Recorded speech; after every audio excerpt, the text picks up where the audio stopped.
하박국 1장 12절에서 2장 4절까지 볼까요? 하박국 1장 12절에서 2장 4절까지 보시고요. 오늘은 하박국 전체를 보시면 되는데 1장, 2장, 3장 너무 잘 아시는 본문이라 그냥 같이 읽어가는 형태로 보시면 좋을 것 같아요. 잘 아시죠? 하박국은. 네. 어제 기도해 주셨던 폐혈증 걸리셨던 어르신 우리 밴드에 올라왔는데 중환자실에서 일반 병동으로 옮기셨대요. 그래서 기도해 주셔서 너무 감사합니다. 여러분의 짧은 외침 하나하나가 모여서 하나님이 응답해 주신다. 이걸 믿고 기도해 주시면 감사하겠고요. 아픈 사람들이 있거나 어떤 문제가 생겼거나 어떤 기도 제목 생기시면 알려주시기 바랍니다. 그래서 제가 기도한다고 응답받는 거 아니고 다 같이 뜻 모아서 기도하면 그 뜻에 대해서 하나님이 판단하시고 좋은 결과 주실 줄로 믿고 같이 구했으면 좋겠습니다. 그래서 혼자 기도하지 마시고 새벽에는 같이 중보기도 하려고 나오는 거니까 같이 연합해서 기도할 수 있도록 기도 제목 나눠주시면 혹여 근데 이제 익명으로 기도하기를 원하는 분이 있다면 익명으로 알려주시면 익명으로 기도하고요. 실명 알려주시면 실명 넣고 그렇게 기도하도록 그렇게 하도록 하겠습니다. 그래서 기도가 자꾸 이렇게 경험이 쌓여야 되는데 우리가 이 경험이 쌓이질 않으니까 어떻게 기도해야 되는지 어떻게 응답받는지 잘 모르거든요. 근데 그런 걸 이렇게 같이 중보기도하는 사람들을 통해서 서로 간증을 나누고 삶을 나누다 보면 이렇게 기도하는 거구나, 이렇게 구하는 건 잘못된 거구나, 이렇게 응답받는 거에 맞는구나 라고 실제적인 경험이 누적될 것 같습니다. 그래서 그 믿음을 가지고 구하시고요. 오늘도 그 얘기 하게 되겠지만 하나님 반드시 응답하십니다. 근데 그 응답에 대해서 우리가 반응을 하지 못해서 그런데 하나님 앞에서 응답받고 반응할 수 있는 분들 되시기를 바랍니다. 예. 다시 한번 부탁드려요. 기도 제목 있으면 꼭 모아서 주시기 바랍니다. 그래서 같이 기도해서 우리 안에 있는 문제들 같이 풀어갔으면 좋겠습니다. 기도해 주셔서 너무 감사하고요. 1장 12절에서 2장 4절까지 같이 한 목소리로 읽도록 하겠습니다. 선지자가 이르되 여호와 나의 하나님 나의 거룩한 이시여 주께서는 만세 전부터 계시지 아니하시나이까 우리가 사망에 이르지 아니하리이다. 주 여호와여 주께서 심판하기 위하여 그들을 두셨나이다. 반석이시여 주께서 경계하기 위하여 그들을 세우셨나이다. 주께서 눈이 정결하심으로 악을 참아 보지 못하시거늘 어찌하여 거짓된 자들을 방관하시며 악인이 자기보다 의로운 사람을 삼키는데도 잠잠하시나이까. 주께서 어찌하여 바다의 고기 같게 하시며 다스리는 벌레 같게 하시나이까. 그가 낚시로 모두 낚으며 그물로 잡으며 투망으로 모으고 그리고는 기뻐하고 즐거워하여 그물에 제시하며 투망 앞에 분향하오니 이는 그것을 힘입어 소득이 풍부하고 먹을 것이 풍성하게 됨이니이다. 그가 그물을 떨고는 계속하여 여러 나라를 무자비하게 멸망시키는 것이 옳으니까 내가 내 파수하는 곳에 서며 성루에 서리라. 그가 내게 무엇이라 말씀하실는지 기다리고 바라보며 나의 질문에 대하여 어떻게 대답하실는지 보리라 하였더니 여호와께서 내게 대답하여 이르시되 너는 이 묵시를 기록하여 판에 명백히 새기되 달려가면서도 읽을 수 있게 하라. 이 묵시는 정한 때가 있나니 그 종말이 속히 이르겠고 결코 거짓되지 아니하리라. 비록 더딜지라도 기다리라. 지체되지 않고 반드시 응하리라. 보라 그의 마음은 교만하여 그 속에서 정직하지 못하나 의인은 그의 믿음으로 말미암아 살리라. 아멘. 너무 잘 아시는 말씀이죠. 하박국 선지자는 예레미야 때에 활동했던 선지자입니다. 예레미야 하면 남유다의 멸망 때가 가까이 왔구나 라고 생각하시면 되고요. 그러니까 북이스라엘이 멸망하고 나서 벌써 100여 년이 지나가고 있어요. 근데 100여 년이 지나가면서 이스라엘의 흥망성쇠의 마지막인 멸망의 때가 다가오고 있는데 그게 징조뿐만이 아니라 현실이 돼가고 있었던 거예요. 정말 망할 수 있구나. 계속해서 반복해서 말씀드리지만 유대인들의 입장에서는 그런 마음이 있었어요. 우리는 결코 망하지 않는다. 왜? 우리는 선민이니까. 근데 그 말 속엔 아주 무서운 생각이 있어요. 그게 뭐냐면 나는 항상 옳다. 나는 선민이란 말은 나는 악을 범해도 된다. 그것에 지배받지 않는다. 나는 항상 옳다. 라는 착각이 들어가 있던 거죠. 실수하지 않고 내가 하는 건 다 옳다.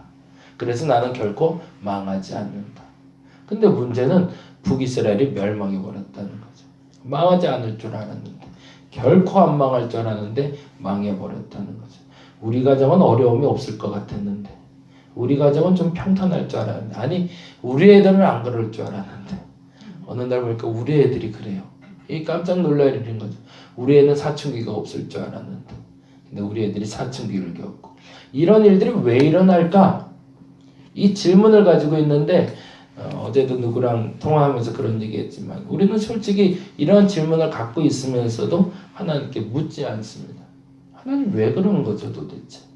이렇게 착하게 사는 사람들이 아니 우리 같은 사람들이 왜 고통을 받아야 됩니까? 라는 질문을 충분히 할 수 있음에도 불구하고 던지지 않고 있다는 얘기예요.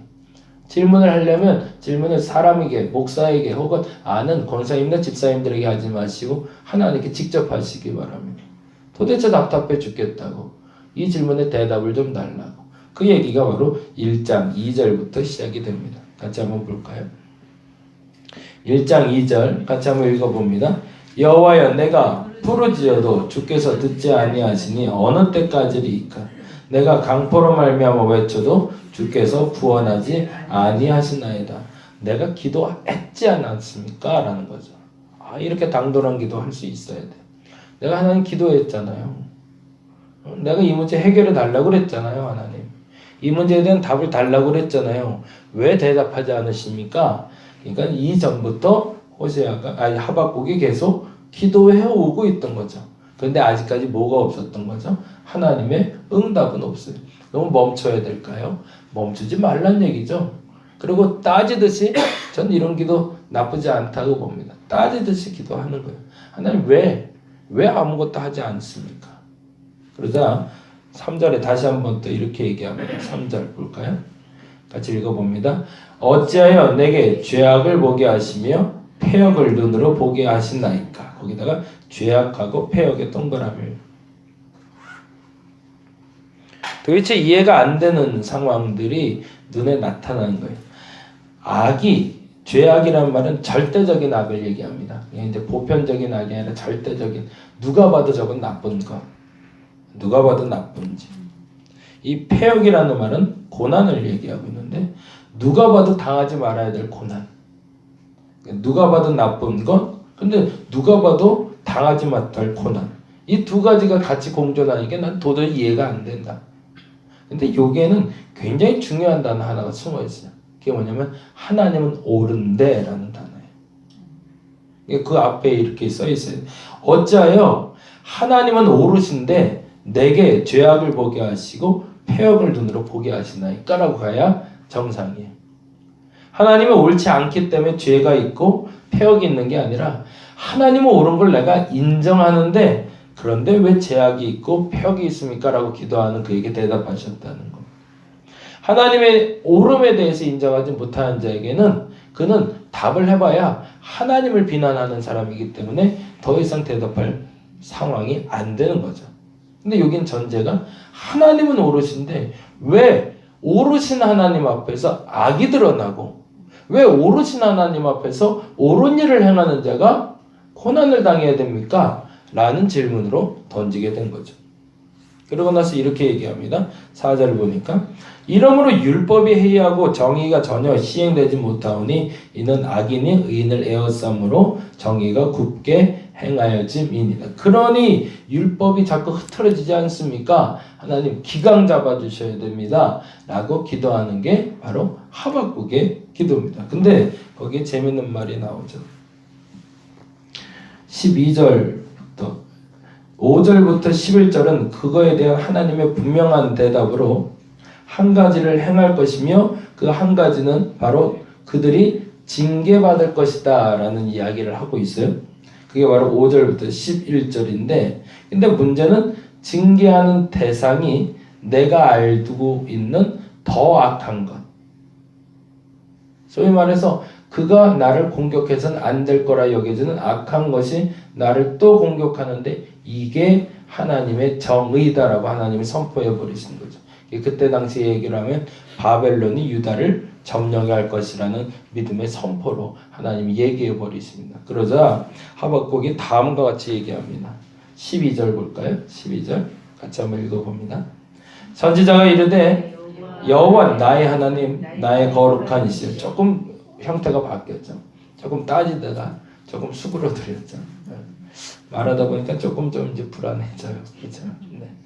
따지긴 따졌는데 그 다음에 내가 할 말을 조금씩 잃어갑니다. 아니 세상에 악이 있는데 이 악을 어떻게 하려고 하십니까? 그 악은 내가 제거할 거야. 걱정 마. 라는 얘기를 하시자 갑자기 두려워졌어요. 그래서 이렇게 얘기하는 거죠. 여호와 나의 하나님 나의 거룩한 이시여. 그리고 이렇게 얘기합니다. 주께서는 만세 전부터 계시지 아니하시나이까 우리가 사망에 이르지 아니하리이다. 이게 유대인들의 원래 믿음의 고백이었고, 우리는 죽지 않을 거다. 근데 너희들 죽어 라고 얘기하시니 이게 충격인 거죠. 아니야 하나님, 우리 안 죽을 거예요. 아직도 미련을 버리지 못하고 있는 거죠. 난 안 죽을 거예요. 왜? 그 다음에 여호와여 주께서 심판하시기 위하여 그들을 두셨나이다. 반석이여 주께서 경계하기 위하여 그들을 세우셨나이다. 그러나 우리는 죽지 않을 거라는 거죠. 아무리 그래도 나는 살 거다. 왜? 13절에 주께서는 눈이 정결하심으로 악을 참아보지 못하시며 패역을 참아보지 못하시거늘 어찌하여 거짓된 자들을 방관하시며 악인이 자기보다 의로운 사람을 삼키는데도 잠잠하시느냐니까. 하나님, 그건 말이 안 되지 않습니까? 어떻게 악한 자가 우리 같은 의인을 괴롭힐 수가 있습니까? 그건 말이 안 되는 겁니다. 저 악한 자를 처단하시고 내가 살아야 되는 게 아닙니까? 라고 하박국은 얘기하고 있는 거죠. 그리고 14절에 이렇게 얘기합니다. 주께서 어찌하여 사람을 바다에 고기 같게 하시며 다스리는 자 없는 벌레 같게 하신다니까. 사람을 바다에 고기 같게 하셨다는 얘기는 그 다음 절에 연결이 돼요. 그 말이 무슨 말인지. 그가 낚시를 모두 낚으며. 무슨 말이 되는 거죠? 우리가 바다에 고기 같게 하시고 그걸 다 낚아채더라는 거죠. 그물망을 던져서 다 쓸어가면서 다 가져가는데 이게 도대체 뭡니까? 도대체 우리에게 왜 일어난 일이 일어납니까? 라고 하박국이 이야기하고 있는 거죠. 그러고 나서 15절 16절에 이렇게 얘기합니다. 그가 낚시로 모두 낚으며 그물로 잡으며 투망으로 모으고. 뭐예요? 이거는 지난번에 황충, 느치, 메뚜기 때 얘기한 것처럼 한번 1차, 2차, 3차 하면서 완전히 싹쓸이 해가는 것처럼 똑같은 표현인 거죠. 맨 처음에 낚시로 한두 개 잡는 것 같더니만 그물을 던져서 적당히 잡는 것 같으면 투망 던져서 완전히 싹쓸이 해간다는 얘기죠. 어떤 일이 벌어지는 거죠? 지난번 말했던 동일한 얘기인 거죠. 방관하는 죄들, 나를 위해서 살았던 사람들. 그건 거꾸로 말하자면 다시 한번 되새겨보면서 너희들이 바로 죄인이다 라는 얘기를 하고 있는 거죠. 너희들이 그렇게 당할 수밖에 없는 이유는 저 악한 것을 처단하지 않는 것 때문이 아니라 너희들이 악하기 때문에 그렇게 당하는 거다라고 얘기를 하는 거죠. 그러고 나서 16절에 이렇게 얘기합니다. 그물에 제시하며 투망 앞에 분양하오니 이는 그것을 힘입어 소득이 풍부하고 먹을 것이 풍성하게 됩니다. 누가요? 그물을 잡는 악한 자들이. 그러면서 17절 그가 그물을 떨고는 계속해서 여러 나라를 무자비하게 멸망시키는 것이 도대체 옳은 일입니까? 그러니까 여기서는 두 가지 질문을 던지게. 첫째는 왜 하나님은 선한 자들의 타락을 방치하셨습니까? 질문이 바뀌는 거예요. 처음에는 왜 우리를 심판하려 하십니까? 정확히 말하면 왜 의인을 괴롭히는 저들을 그냥 놔두십니까? 라고 얘기했는데 처음에는 자신이 의인으로 착각을 했던 거죠. 근데 두 번째 생각이 달라졌어요. 어떻게 달라져요? 왜 선민들이 타락하게 만드셨습니까? 그게 첫 번째 질문이었던 거예요. 그리고 두 번째 질문이 있습니다. 바벨론에서 왜 멸망당하게 하십니까? 왜 악한 것으로 말미암아 우리가 멸망당하게 하십니까? 우리 상황에서 똑같이 질문 던질 수 있는 부분들이거든요. 왜 나보다 악한 사람들이 더 잘 되는 겁니까, 하나님? 왜 착한 사람들이 저렇게 고통받는 겁니까? 그때 하나님이 얘기하시는 거죠. 악한 것의 기준이 뭐고 착한 것의 기준이 뭐냐라는 거죠. 얼마나 착하면 착한 것이고 얼마나 악해야 악한 것이냐. 너희들이 절대 악이라 말하는, 아까 말했던 대로 하박국은 절대 악을 얘기하거든요. 누가 봐도 저건 나쁜 거. 그건 너희도 악이라고 얘기하지만 그것만 악이냐라는 거죠. 너희도 악이다. 너희에게도 죄가 있다. 근데 나는 그 죄에 대해서 똑같이 심판할 것이다. 아니 저 사람이 더 악하지 않습니까? 어떻게 더 악한 것이 덜 악한 우리를 괴롭히려고 합니까? 그 질문에 대해서 다음과 같이 대답하고 계십니다. 2장 2절인데요. 같이 읽어볼까요? 2장 2절. 여호와께서 내게 대답하여 이르실 때, 이제부터 이제 무서워요. 보겠습니다. 너는 이 묵시를 동그라미 넣게 묵시를 기록하여 판에 명백히 새기되 달려가면서도 읽을 수 있게 하라. 이건 무슨 말일까요? 크게 대문짝하게 써놓으라는 거죠. 누가 봐도 라고 알 수 있게. 이건 명확하게 내가 다시 한번 얘기하는데 너 자꾸 따지고 드는데 너 이거 분명히 알아야 돼.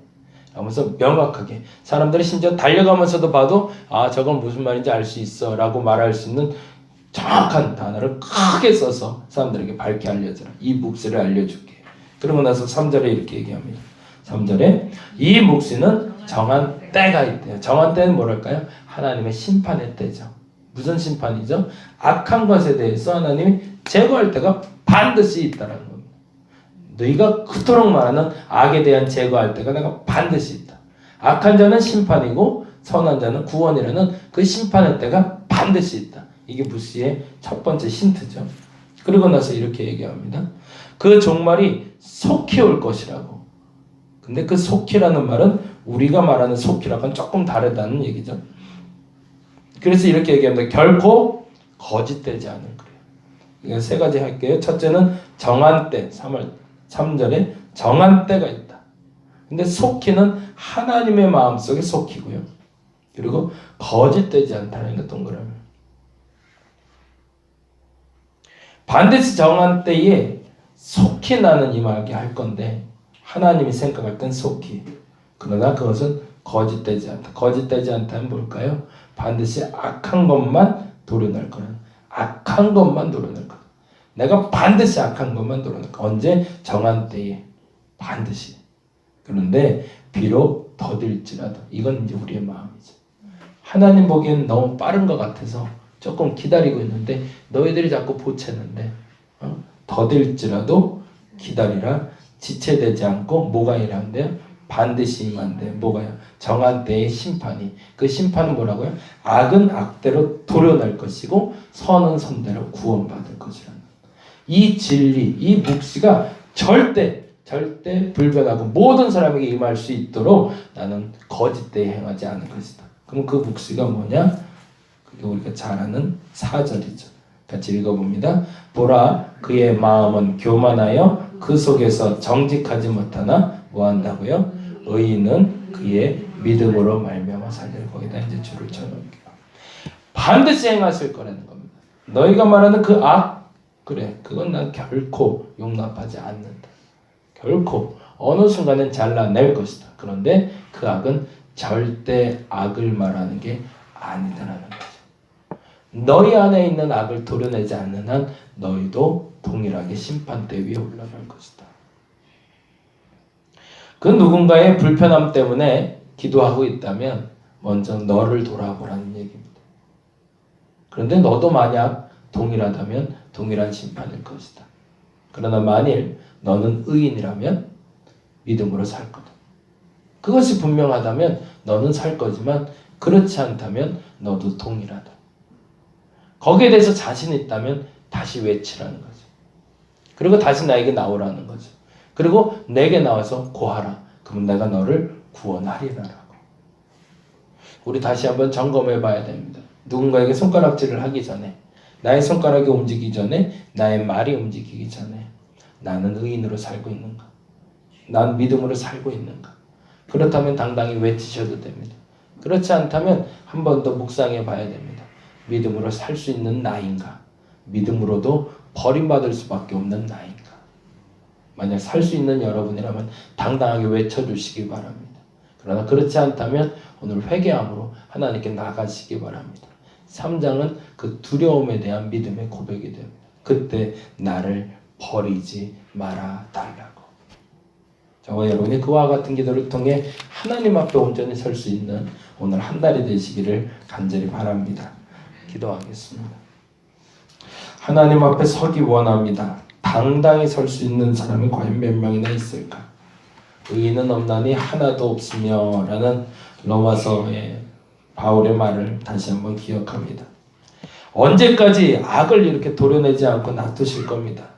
하나님 답답합니다. 저 악을 빨리 제거하여 주옵소서. 이 더러운 걸 치워 주옵소서 라고 말하는 네가 더럽다라고 얘기하실 때 내가 어떻게 반응해야 되는지를 알게 하여 주옵소서.